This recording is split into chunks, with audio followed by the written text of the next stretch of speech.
Peace and blessings, family. All praise to the Most High.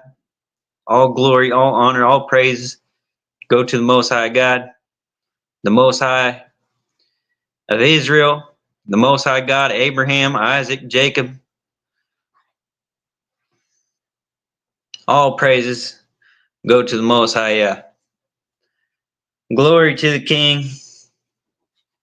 There's a war on masculinity. There's been a war on manhood, a war on masculinity. Aki Manalo, shalom, brother. Blessings to you. A war on masculinity is the topic we're going over. I pray you all are blessed. Pray your week is going well. And even if you are facing some challenges, may the Most High show you some value in what it is you're going through so that you can grow and evolve and build and learn from it. May His Spirit carry you through, help you to rise and overcome those situations you're facing. Pray you all are doing well. I pray this message falls on the ears who need to hear it. And I pray that it draws someone closer. You know, may it draw some conviction. May it help somebody out in the way that it needs to be given. May the Most High get the glory for this, using me as a vessel to deliver this message. A war on masculinity. There is a war on masculinity, and there's been a war. I remember from a young age, I don't even think it was middle school, it had to have been still in elementary. And somebody asked me the question, they said, do you want to have your gender changed? Elementary age, somebody asked me that. And not only did they ask me that, they even encouraged it. They said, we can make that happen if you want to. From a young age, elementary, you know, think about someone in elementary. That could be, like 5 to, I don't know, 11, maybe 12 years old. They don't even, you know, their thoughts are haven't really even formed yet. You know, they've got thoughts, but you guys know what I'm trying to say. Like they really haven't, you know, they're still freshly new to life. You know that, and children are so vulnerable. You know, they're very impressionable. They are just like a sponge. They soak up information, and they can be easily influenced. So to have someone ask an elementary child, pretty much, do you want to be the opposite gender? And then to have them even go as so far to even promote it or to, you know, encourage it, like, we can make that happen if you want to. And so this had to have been probably 15, 16 years ago. But still to this day, there's still a war on masculinity going on. The Bible tells us that woe unto them who call good evil and evil good. Just utter confusion in this world promotes wickedness. It's really sad. We're going to go over to Proverbs 24. Got some scriptures I want to share with you all. The book of Proverbs, chapter 24.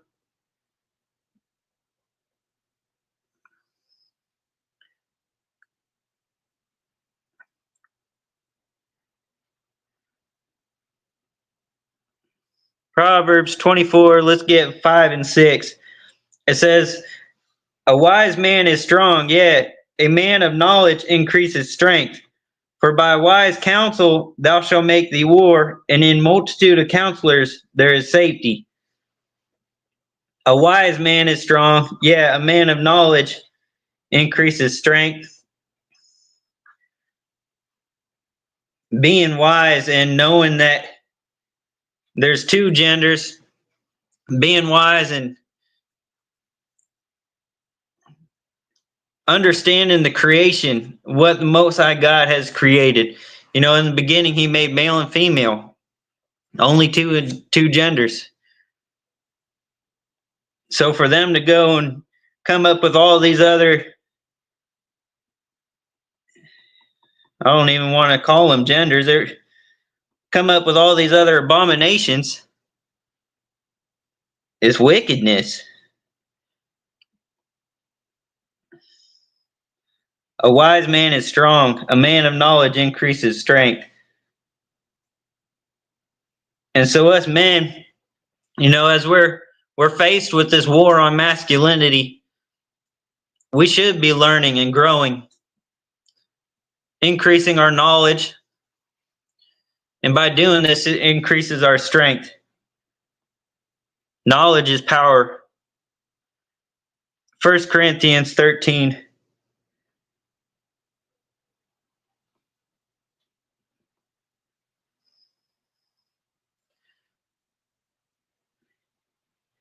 First Corinthians chapter 13 and 11. It says, when I was a child, I spake as a child. I understood as a child. I thought as a child. But when I became a man, I put away childish things. So a part of growing up is putting away the childish stuff. And then the way we do this, we become more molded and shaped to our manhood. When I was a child, I spake as a child. I understood as a child. I thought as a child. But when I became a man, I put away childish things. Another thing, too, with putting away childish things and understanding as a child, speaking like a child, you develop such a greater maturity. And maturity, too, goes in to how we can fight against this war on masculinity. Because so much times so much in these days where they promote wickedness and they appeal to feelings, emotions, and they encourage feelings, emotions. But as you gain maturity, you start learning right from wrong. You start knowing better. You develop a moral compass, a sense of righteousness. And you should be seeking the Most High, following His law, statutes, commandments, learning from His word, because not all paths are righteousness. Narrow is the way and broad is the way that leadeth to damnation. You know what I'm saying. I'm paraphrasing. Let's go to 1 Kings.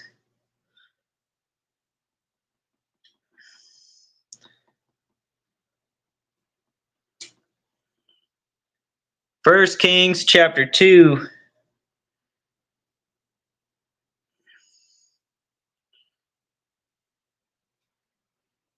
Yep. 1 Kings chapter 2. We're going to read verse 1 and 2.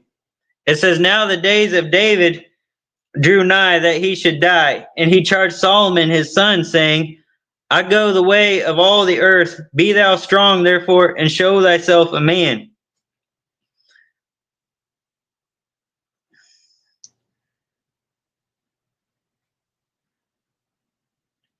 David was drawing near to death. He was telling his son Solomon,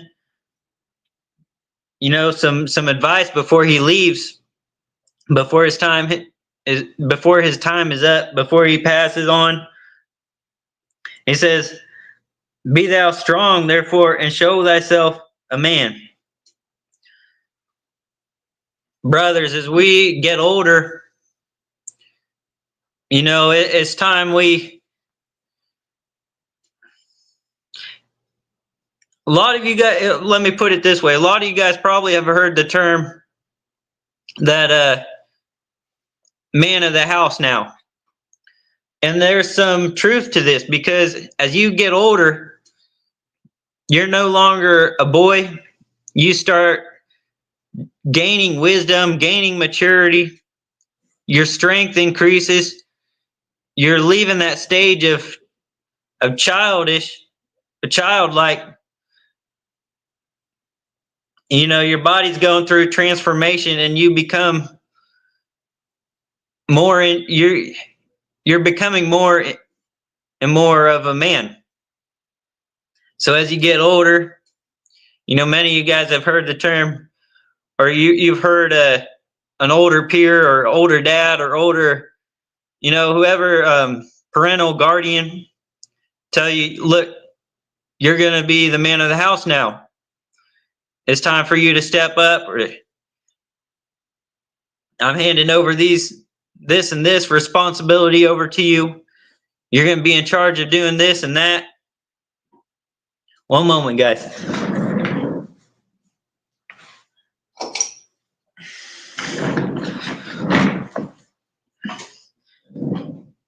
It got dark a lot faster than I anticipated. So David was telling his son Solomon, be thou strong, therefore, and show thyself a man. Look, you're getting older. My time is coming up. You're going to need to show yourself to be strong. Show yourself to be a man.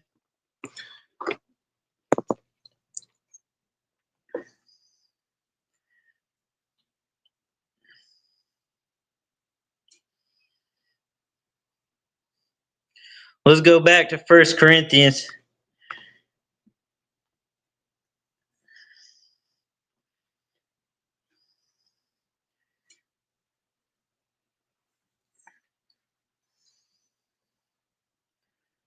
First Corinthians chapter 11.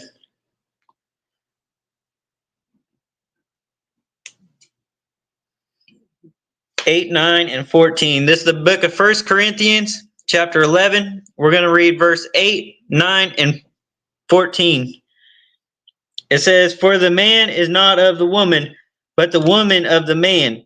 Neither was the man created for the woman, but the woman for the man.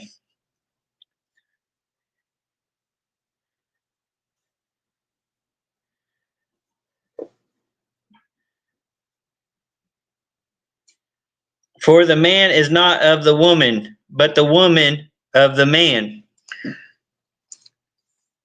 Let's pause here for a moment. So man was created first, right? You had Adam. Then the Most High God took a rib out of Adam, created woman. Man is the head. So for a woman to think that she's the head and how man needs to serve her, or man is relying on her, man can't do things without her, all these different things, all these sowing seeds of wickedness. We got to remember, man is the head,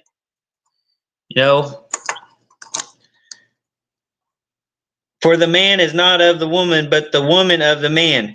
Verse 9 says, neither was the man created for the woman, but the woman for the man.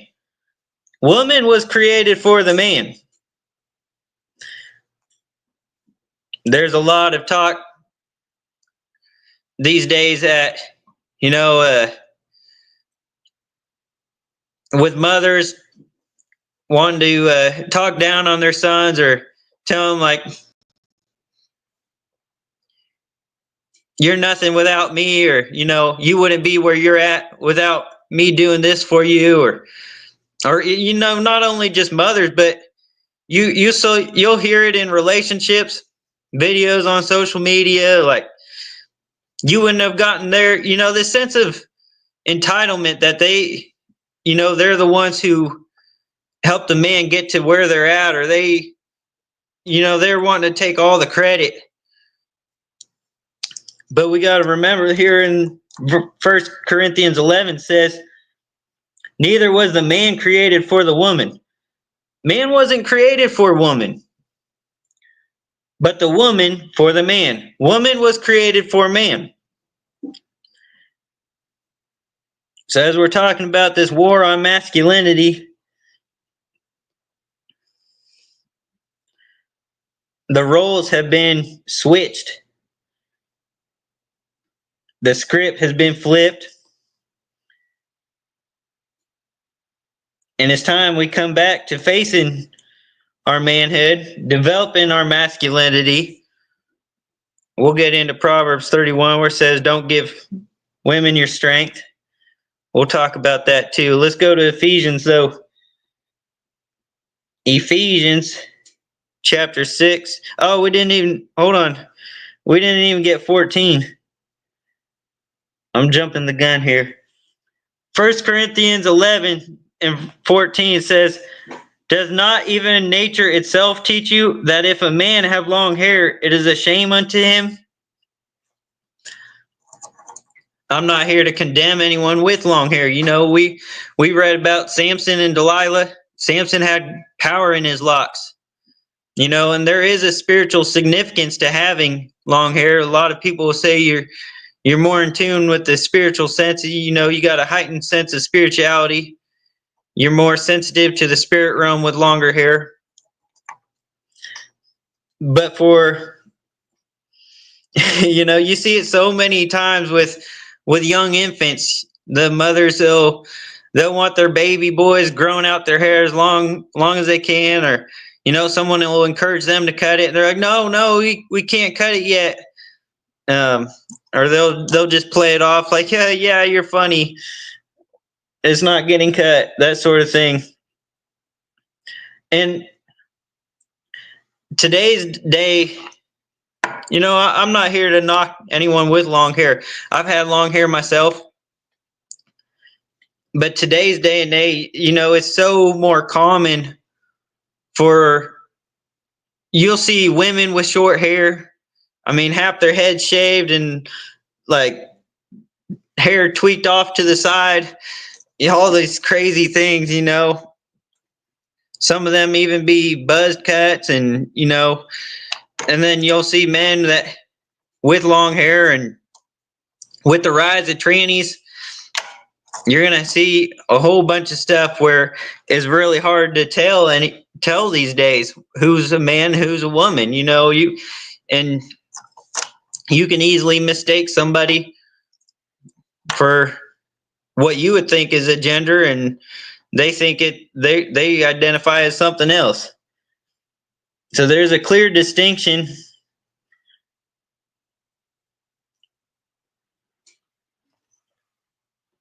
of short hair and long hair, and male and female. Let's go to Ephesians now. We read 14 already. Let's go to Ephesians 6. 6 and 4. This is the book of Ephesians, chapter 6, verse 4. And ye fathers, provoke not your children to wrath, but bring them up in the nurture and admonition of the Lord. Man, brothers, and this can go to the sisters too, moms. It is so important that you let your boys get around men. Young boys, they need to be able to get around the guys and have boys club, so to say. Because what this does is those young boys are going to learn how men move and operate. They're going to, they need to be able to get around men, have some hurtful things said to them, get their knees banged up, scratches, bruises. Because this is going to develop tough skin. The word tells us no effeminate will make it to the kingdom. And so if we're constantly, if If you're constantly having them raised by mama, they're going to get soft. And this is another thing too about the war on masculinity. Too much time around mama, after a certain age, like little children, they need, don't get me wrong, they need mama. Those early years, they need mama, they need the nurturing, they need the love and support. But after a certain age, and studies even show this too, but after a certain age, they go through this transition where, they've gotten that love and nurture out of the way, but now they want to learn and grow. And so this after a certain age, they steer away from mom and lean more towards a dad or whatever male role model is in their life. So as we read here in Ephesians 6:4 says, "And you fathers, provoke not your children to wrath, but bring them up in the nurture and admonition of the Lord." Young boys, they need to get around men, learn how men move and operate. They need to be able to have boys club and do guy stuff. This is a great start. Now, it's even better if you have righteous guidance so that they can be raised up in the nurture and admonition of the Most High. Because not all advice is going to be righteous advice. There was a time in my life I had many other older peers step in as a father figure. They'd give me counsel along the way. They'd give me advice, but it was worldly advice. And if there was something righteous, they didn't relate it to the Most High God. They had a worldly reason of why it wasn't good. For example, tattoos.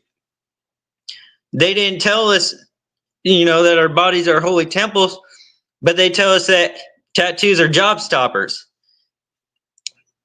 And so, you might get told some righteous advice that is righteous. Later down the road, you'll find out, okay, this relates to scripture. But when you're getting carnal advice, let me backtrack a little bit. Pardon me. When you're getting righteous advice from carnal people, they're not going to relate it to scripture. They're not going to tell you, they're not going to explain it from a biblical perspective on why not to do something, or if they are telling you how to do something without getting caught, they're not going to lead you on what you need to know in the first place. Like, don't teach me on how to do something without getting caught. Teach me to not do it in the first place. So, yes, it's good we get around older men and we let our young boys be around the guys, have boys club, do guy stuff, But most importantly, try to find some righteous guidance, righteous leadership. Because this, not only will it steer them in the right direction, but it'll also develop their relationship with the Most High. It's important that young boys get around men, learn how to use tools, learn how to, not be afraid of dirt, nature, and getting dirty and sweating, Some great lessons that a lot of dads will say is teaching about value of not giving up or persevering. They can make you cut the grass, and then once you get done with that, you think it's all done. You go back to playing, and then they tell you rake the leaves or rake up the grass clippings. Why does that even matter? It's going to deteriorate and decompose it back into the ground. But what they're doing is they're building your perseverance. They're making you learn how to do something that you don't want to do. They're giving you the strength to complete something. A lot of times a mother will raise a child and say, "Oh, good job. You're done. Now you can go do this." But it's really important that young boys get around men because they're going to be pushed. They're going to be, they're going to make they're going to challenge growth nonetheless. So war on masculinity, a way we can fight it with the young youth is having them get around men. Men just have a way of being, men are more logical, let me say that. And so they're going to teach things that are really going to develop the character. Ephesians 6:4. Let's go to 2nd Esdras.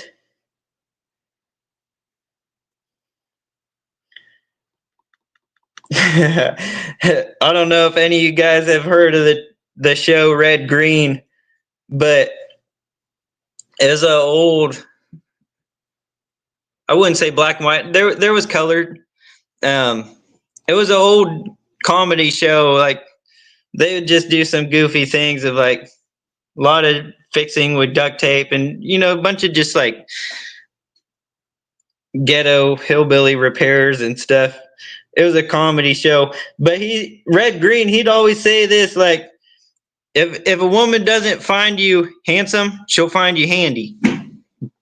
So another thing too is, young boys getting around men, learning how to use tools, learning how to be skillful, because like, even if that child doesn't want to learn carpentry or that child doesn't want to learn plumbing, let me say this.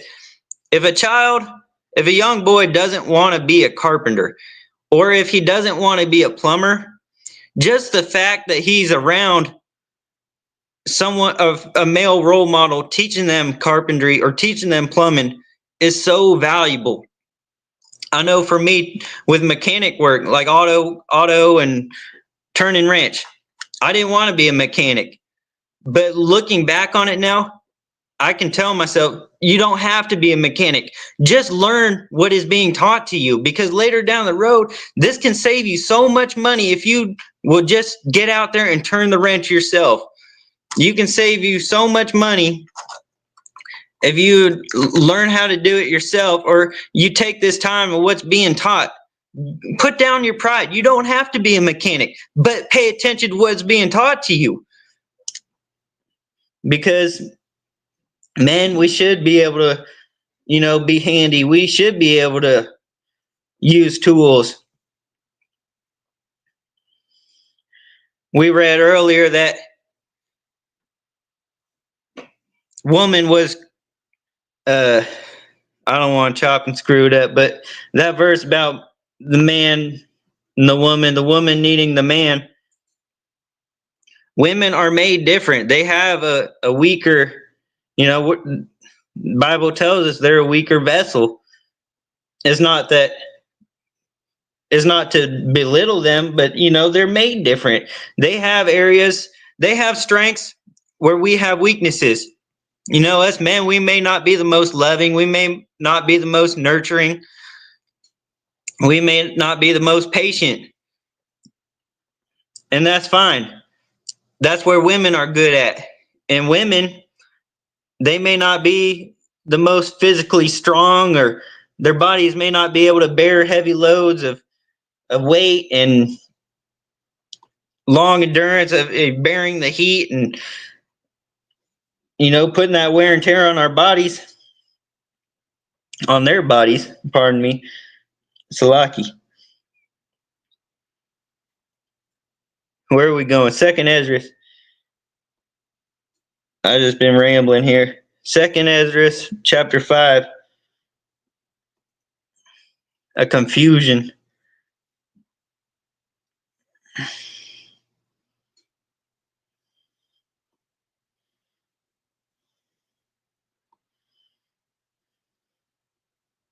Oh, okay, yeah. It's out of the Apocrypha. So let me go back. Bear with me. We're talking about the war on masculinity, ways we can overcome this, ways we can raise up our children, or even have an influence on the youth. It doesn't even have to be your children. You could be a role model to a neighbor boy, or you got someone, a young male in your community.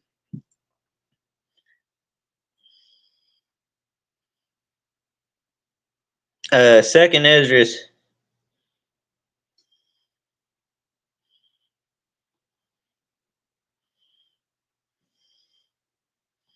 5 and 8. Second Esdras chapter 5 verse 8. Let's get it. Why? Come on. This thing. Satan don't want this going out. I'm trying to hit search. Go.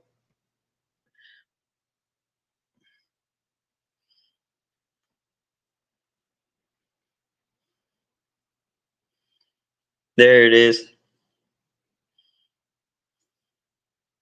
Second Esdras chapter 5 verse 8 says, "There shall be a confusion also in many places, and the fire shall be oft sent out again, and the wild beasts shall change their places, and menstruous women shall bring forth monsters."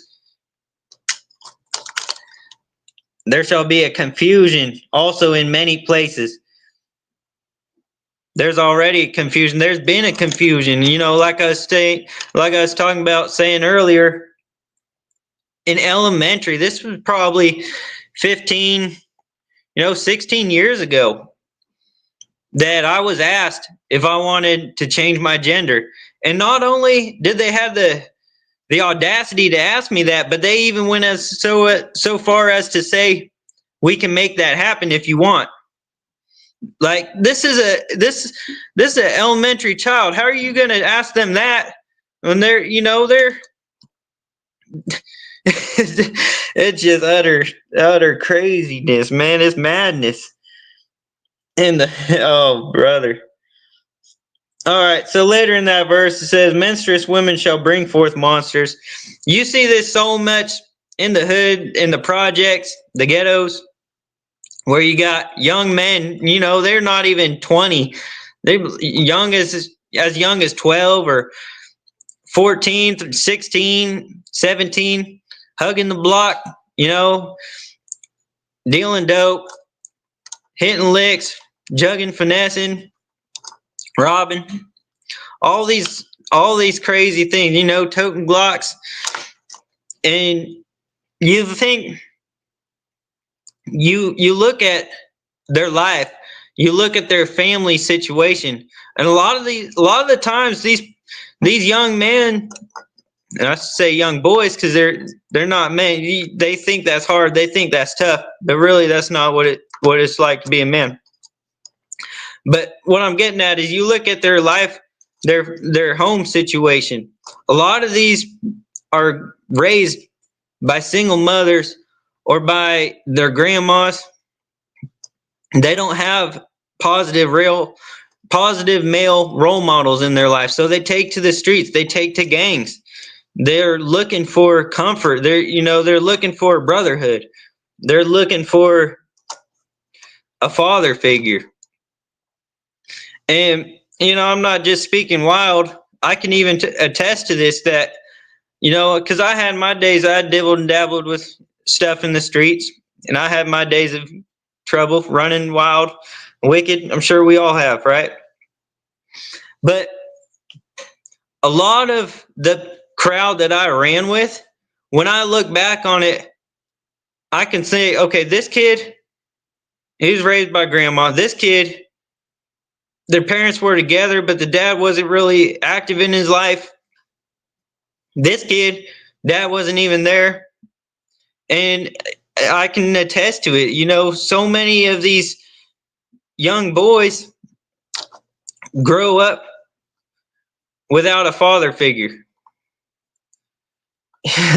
we recently had that this past Shabbat message talking about how I just forgot about it. But this past message, we had a message. We were talking about how, mothers can't make boys become men. Thank you, Father. All praise to the Most High. He helped me remember it. But young man, now I just left. But yes. So a mother can't discipline like a father can. After a boy reaches a certain age, and his body's going through transformation, he starts developing hormones and testosterone's starting to develop. He's not going to be able to take mom serious. And by him doing this, he just going to, the mom's discipline is going to have no effect.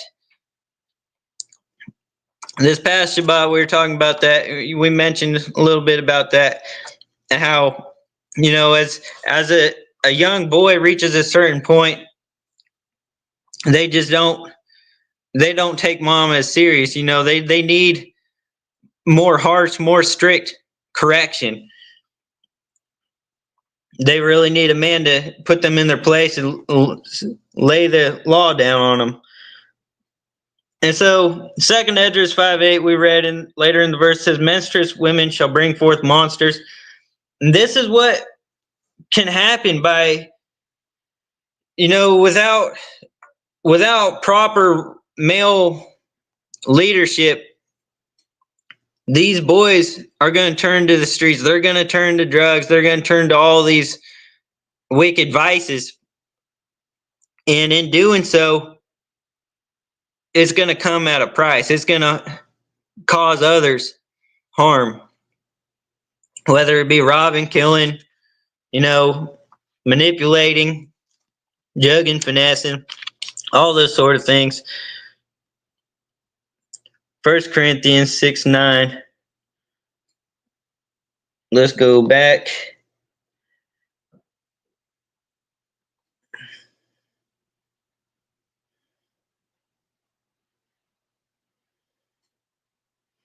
First Corinthians.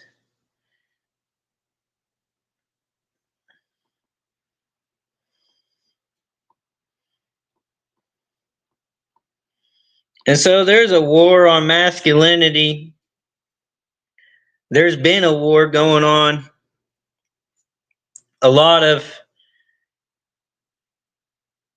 the times, and what has been going on and what's still going on today is women encouraging boys to express themselves. If this is how you feel, it's okay.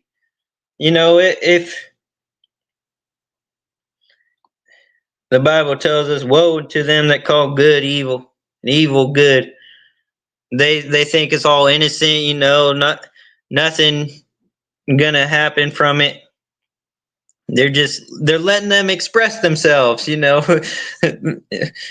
Find yourself. Where are we going? 1 Corinthians 6.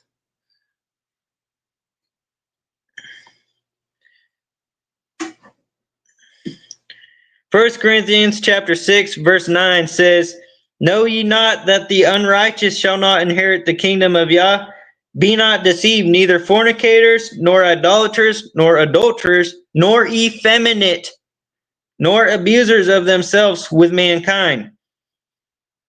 These will not inherit the kingdom of Yah. Of course, there's more in verse 10. But no effeminate. If you see a young man, young boy, starting to develop some feminine traits, man, check that. Get him out of it. Sit him down and say, look, bro, we're not supposed to be playing like that. We don't move this way. I know and this thing too. Oh, let me save it for the next verse we're going to. 2 Kings, because I want to talk about this. 2 Kings 17.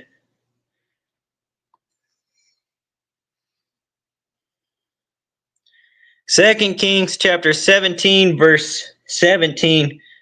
It says, and they caused their sons and their daughters to pass through the fire, and used divination and enchantments, and sold themselves to do evil in the sight of Yahweh, to provoke him to anger. So like I was saying, if you're seeing a young boy, your son, developing some feminine traits, check that. Sit him down. And parents too. We really got to keep a watch on what games our children are playing. When brothers and sisters, siblings playing together, pay attention what kind of games they're playing, because children got a great imagination. Don't get me wrong, they got great imagination. They're youthful. They're very joyful and playful, and they can come up with all sorts of just wild games. They're like, how did you come up with this? They're so creative. But the point I'm trying to make is check them too. Make sure keep a watch on what games they come up with, because it's really important you keep a watch on what gender roles, what gender traits each one is playing. If you got one sibling kind of having dominance or rule over the other sibling, and they're making them act out in what would be contrary to masculine and manhood, don't think that it's just some innocent little game they're playing. Children are sponges. They're so vulnerable to the spiritual realm. And like we read here, Second Kings 17:17 says, and they caused their sons and their daughters to pass through the fire, and used divination and enchantments, and sold themselves to do evil in the sight of Yahweh, to provoke him to anger. I know this, this is talking about enchantments and divination. Divination, enchantments, sold themselves to do evil in the sight of Yah.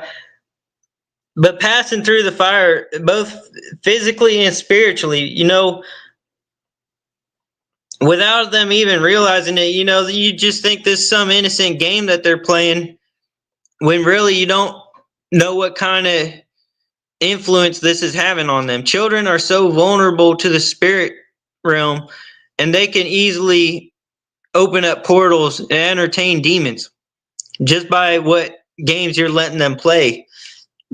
And they don't have it, they don't know any better. They're young. So keeping a watch on them.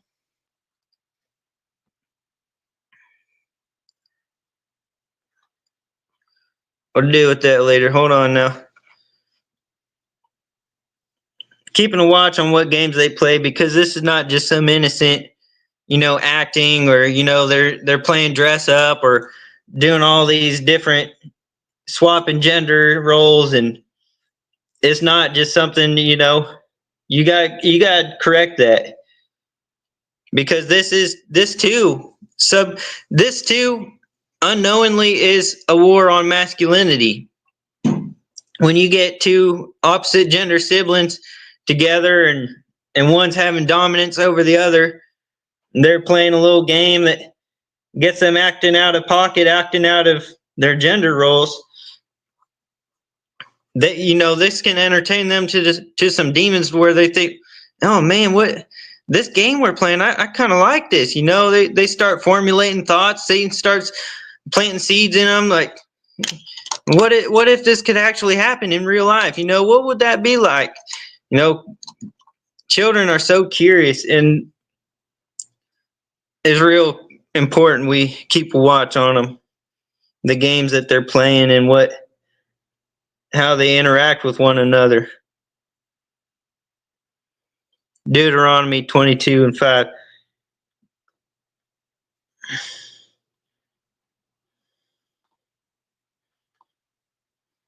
Deuteronomy 22 verse 5 says, the women shall not wear that which pertaineth unto a man, neither shall a man put on a woman's garment. For all that do so are abomination unto Yahweh thy Elohim. Man shouldn't be wearing what pertains to a woman. Woman shouldn't be wearing what pertains to a man. You got to consult with your head. You got to consult, because each household is ran different. Some houses, they may go as far as so far into the old past that women don't wear pants. They wear dresses and skirts. But You, like I say, you got to consult with your head, because your head may want his house ran different. He may let you wear pants as long as they're bought from the women's section, those sort of things. But like I was telling you guys about children playing, if they got a game they're playing, they're doing dress up or whatever it is. This is another thing too. They shouldn't be wearing what pertains to a man. Neither should a woman wear what pertains. I'm repeating myself. A boy shouldn't wear what pertains to a girl, and a girl shouldn't wear what pertains to a man. Salaki. Because, by them doing this, it channels demons. It opens up portals to the spiritual realm. Leviticus 20 and 13. Let's go there. Leviticus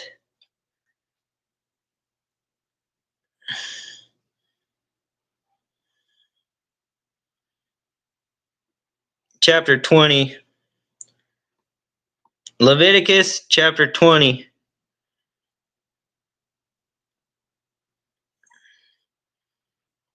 Let's get 13. Leviticus chapter 20 and 13 says, If a man also lieth with his daughter, if a man also lieth with mankind, as he lieth with a woman, both of them have committed an abomination. They shall surely be put to death. Their blood shall be upon them.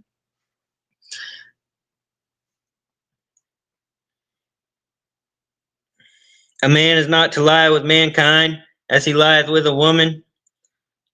Both of them have committed an abomination. They shall surely be put to death. Their blood shall be upon them. The Most High takes this very seriously.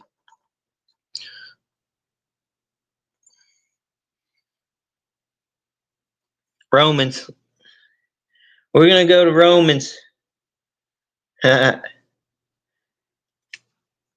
Did I just do that? Romans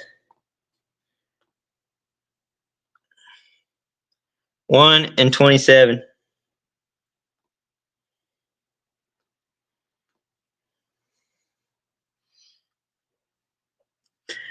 Romans chapter 1 verse 27 says, And likewise also the men, leaving the natural use of the woman, burned in their lust one toward another, men with men, working that which is unseemly, and receiving in themselves that recompense of their error which was meet.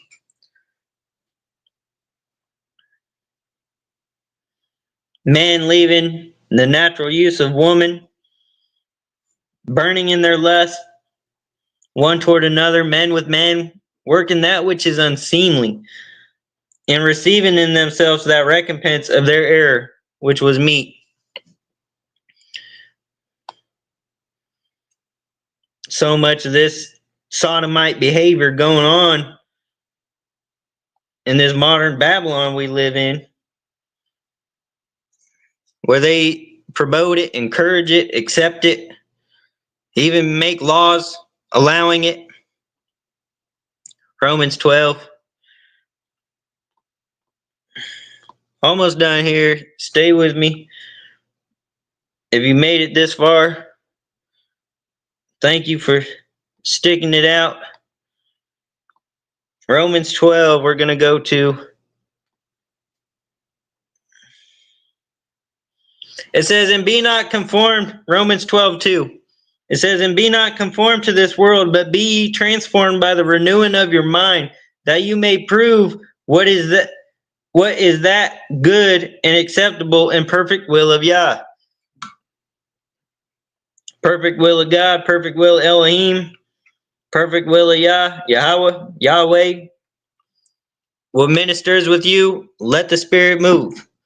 Let the Spirit minister to you. It says, And be not conformed to this world, but be transformed by the renewing of your mind. Follow that path of righteousness and let the Most High, His Spirit, renew your mind so that you can unplug from this world. You can be not conformed to it. The world's going left. You stay right. You keep going right. Mark 10. Let's go there real quick. Be not transformed to this world. Be not conformed to this world, but be transformed by the renewing of your mind, so that you can do that which is good, which is the perfect will of Yah. Mark 10. We're almost done here. Mark 10, verse 6. But from the beginning of creation, Yah made them male and female. Only two genders now.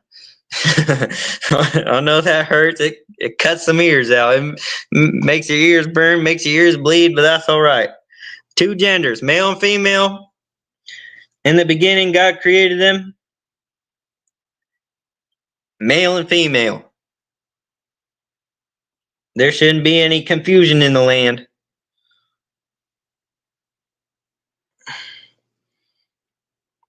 Proverbs 31:3.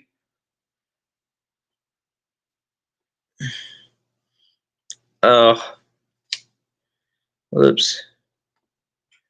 Proverbs 31:3.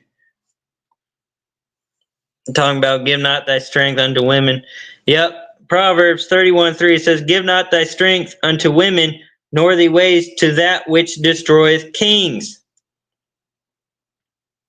You see and hear it so much in today's world, today's marriages, today's relationships, where, many of you are familiar with the term happy wife, happy life. And what this does is it's emasculating you.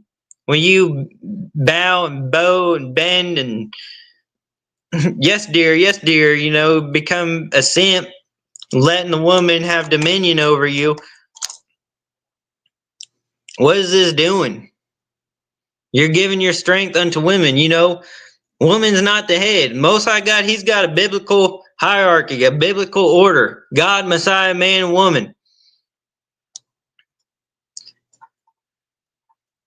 And by you doing this, you're willingly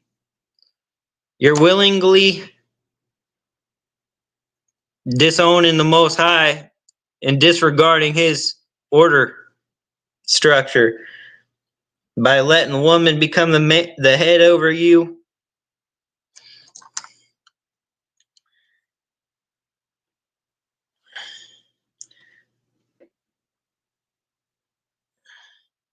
give not thy strength unto women, nor thy ways to that which destroyeth kings.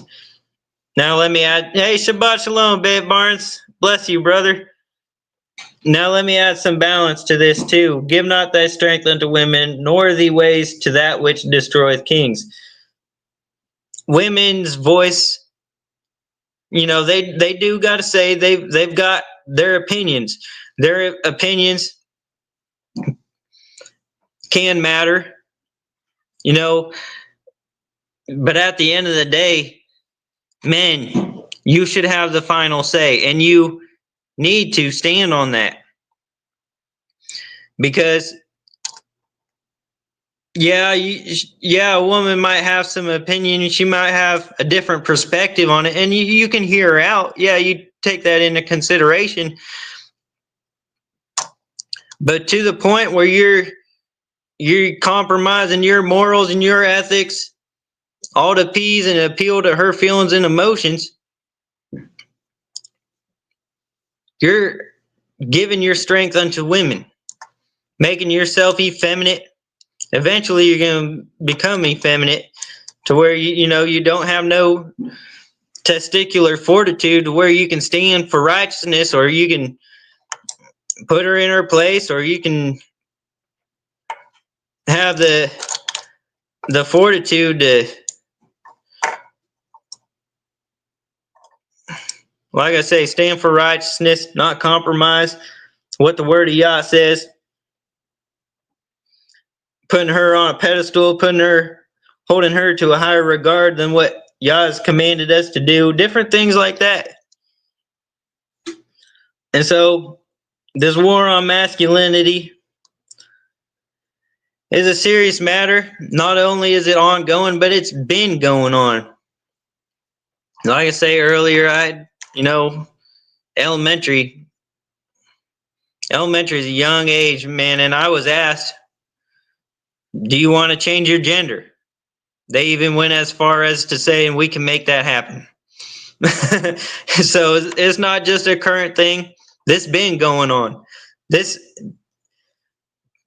war on masculinity has been happening.